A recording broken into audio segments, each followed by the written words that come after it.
बिस्मिल्लाहिर्रहमानिर्रहीम। अस्सलाम वालेकुम। मैं हूँ जलील खान कुलाची। आप देख रहे हैं मेरा यूट्यूब चैनल। पाकिस्तान के सियासी मंजरनामे में आज पूरा दिन क्या कुछ होता रहा और मुमकिन तौर पर कल क्या हो सकता है, इस हवाले से डिस्कस करेंगे। एस्टेब्लिशमेंट पाकिस्तान तहरीक इंसाफ यानी इमरान खान और मौजूदा हुकूमत मुज़ाकरात के हवाले से कुछ बातें भी चल रही हैं, और इसके अलावा राना सनाउल्लाह ये भी कह रहे हैं कि एस्टेब्लिशमेंट और नवाज शरीफ अगर इसमें शामिल न हों तो फिर ऐसा कैसे हो सकता है। जबकि इमरान खान का पहले दिन से ये मौक़िफ़ रहा कि मैं मुज़ाकरात उनसे करूँगा जिनके पास इख्तियारात हैं, और ऐसा ही है। यानी जिनके पास इवन के रात मुनीब फारूक भी यही कह रहे थे कि जो कुछ भी हो रहा है वो एस्टेब्लिशमेंट के कहने के ऊपर हो रहा है। और ये एक कह लीजिए एक किस्म का पैगाम भी था, या एक किस्म का एक तंबीह भी थी कि आप इनके ऊपर ज़्यादा रिलाई न करें, इनके ऊपर ज़्यादा एतमाद न करें। आपने जो कुछ भी करना है आपने वहाँ से जाके करना है। तो बहरहाल ये सारी चीज़ें अपनी जगह पे मौजूद हैं। सुहेल अफरीदी एक स्ट्रीट मूवमेंट के हवाले से जो खान साहब की हिदायत थी उनको लेकर चल रहे हैं। वो लाहौर का उन्होंने दौरा किया था, और अब वो कल इस्लामाबाद बार के अंदर खिताब करेंगे, और उसके बाद फिर वो 9 तारीख को कराची के अंदर, 10 तारीख को वो हैदराबाद के अंदर, और 11 को मज़ार कायद के ऊपर भी वो सलामी पेश करेंगे। बहरहाल इमरान खान की जो एक इंस्ट्रक्शन थी कि आपने स्ट्रीट मूवमेंट को लेकर चलना है, तो वो उसको लेकर चल रहे हैं। इवन कि आज उन्होंने पेशावर के अंदर एक तकरीब से खिताब करते हुए मुख्तलिफ चीज़ें कही हैं, वो भी मैं आपके सामने रख देता हूँ। उन्होंने कहा कि इमरान खान ने जिस स्ट्रीट मूवमेंट का ऐलान कर दिया है उसकी तैयारियां जारी हैं, तमाम मकातब फ़िक्र को साथ मिलाएंगे, और आप सब ने आइन और कानून की बालादस्ती के लिए साथ देना है। इसके अलावा उन्होंने ये भी कहा कि हमने इस निज़ाम को बदलने के लिए जद्दोजहद शुरू कर रखी है, और इस मुल्क में गरीब के लिए एक निज़ाम जबकि अमीर के लिए दूसरा निज़ाम रहा जाए, इस निज़ाम की तब्दीली का सफ़र हमने 2007 में इमरान खान के साथ शुरू कर दिया था। ये भी सुहेल अफरीद साहब ने कहा है। और इसके अलावा उन्होंने ये भी कहा है, रियासत मदीना में सड़कें नहीं बनाई गई थी, अदल इंसाफ कायम किया गया था, तब 60 लोग सिर्फ 60,000 का मुकाबला कर रहे थे, जबकि आज मुसलमान अरबों में हैं लेकिन कोई फ़ायदा नहीं है। यानी रियासत मदीना जो खान साहब वो बात कर रहे थे वो आज ये भी कर रहे हैं। इसके अलावा उन्होंने ये भी कहा है कि अपने काम से काम रखें। ये बड़ा सख्त किस्म का उनका एक बयान था। दूसरों के काम में मुदाखलत न करें। हम ये ट्यूशन इनको देंगे।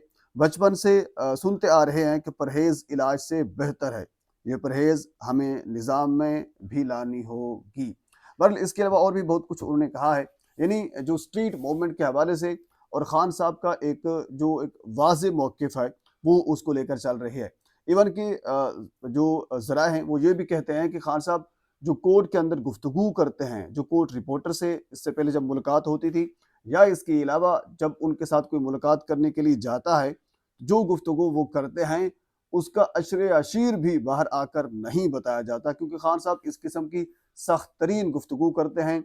वो नाम ले लेकर ये कहते हैं कि मैं जब बाहर निकलूंगा मैं हिसाब बराबर करूंगा। तो ये बड़ा सख्त किस्म का उनका मौक़िफ़ है।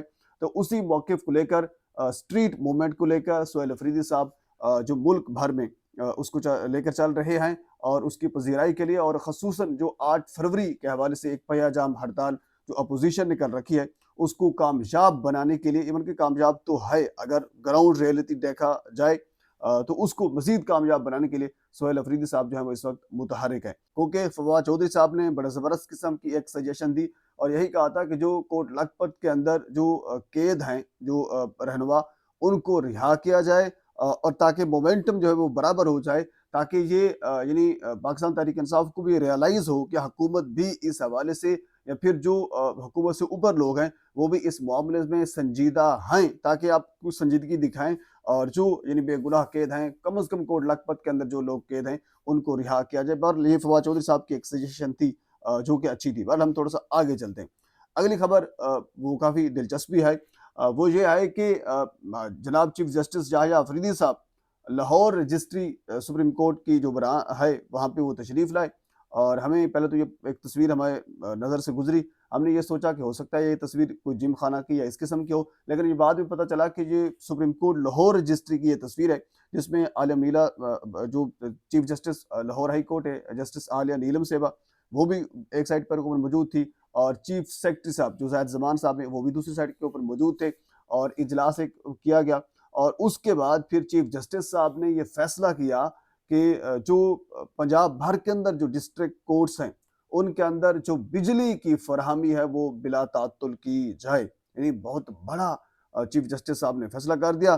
اس سے پہلے کیونکہ آپ کو پتہ ہے کہ جون جولائی چل رہا ہے، اتنی گرمیاں ہیں اور بجلی کی لوڈ شیڈنگ بہت زیادہ ہے، تو چیف جسٹس صاحب نے نوٹس لے لیا ہے اور یہ کہا ہے کہ نہیں نہیں نہیں، بجلی جو ہے وہ ڈسٹرکٹ کورٹس کے اندر نہیں جانی چاہیے، انصاف ملے نہ ملے وہ الگ مسئلہ ہے، کیونکہ وہ تو ان کے اختیار میں نہیں ہے، ان کو اپنا اختیار ان کے پاس نہیں ہے، اپنا انصاف ان کو نہیں مل رہا، آئینی عدالت ان کے اوپر آ گئی ہے، نیچے والا جج ان کے اوپر جا کر بیٹھ گیا ہے، تو اس میں چیف جسٹس صاحب کو انصاف کے حوالے سے تو وہ خود کو انصاف نہیں دے پا رہے، تو وہ دوسروں کو کیا انصاف دیں گے؟ بہرحال اس وجہ سے انہوں نے اس سائٹ کے اوپر جو انصاف، قانون، عدل، اس سائٹ کے اوپر انہوں نے گفتگو ہی نہیں کی، انہوں نے یہ کہا کہ جو بجلی کی بلا تعطل فراہمی ہے اس کو یقینی بنایا جائے، تو یہ بہت اچھی چیز ہے، یہ مجھے خبر میرے سامنے پہنچی، میں نے سوچا چلو آپ کے سامنے یہ بھی میں رکھ دوں کیونکہ یہ بھی علم میں ایک اضافہ ہے۔